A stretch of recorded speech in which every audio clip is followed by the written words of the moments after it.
obligimet zyrtare e keni, asë një.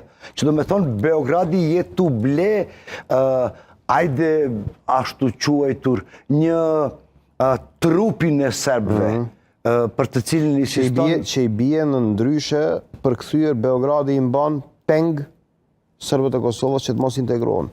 Ajo është problemi ma serioze edhe une në këtë studio me ju edhe me kolegët jonë, te për mirë e kemi spjegu atë, e kemi sqaru atë.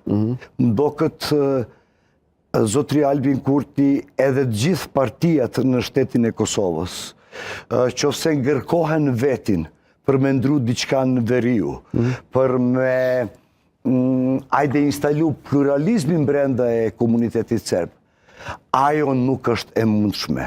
Po nuk është e mundshme jo për shkak të insistimit Prishtinës, po nuk është e mundshme për shkak pengesave të Beogradit. Ajo është fakt 100%. Por, ekziston një send tjetër.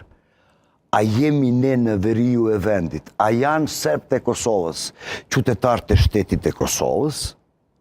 Ose jemi qytetarët e shtetit e Serbisë? Edhe ajo është send kryesore. Çka kryeministri jon e ka bo për ne? A e kemi për 5 vitet e kaluara një shpallje, një projektit multietnike? Ne flasim edhe apet jemi të regjellu atë propagandën që apet kryeministria jon do të nisë me dialogu në brendshme. Dialogu me serbët të ndershme, që e kemi shembull e Zotri Rashiqin, dialog çka na nënkupton?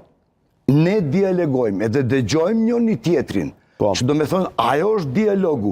Edhe ka një herë, që ose është brenda rendit dhe ligjit të shtetit e Kosovës, qeveria duhet me pranu edhe do kërkesat nga komunitet. Po, absolutisht, kjo është dialogu, se kur janë dy palë që flasim, por nëse pjesa e komunitetit, pjesa e shembull e shoqërisë civile, pjesa e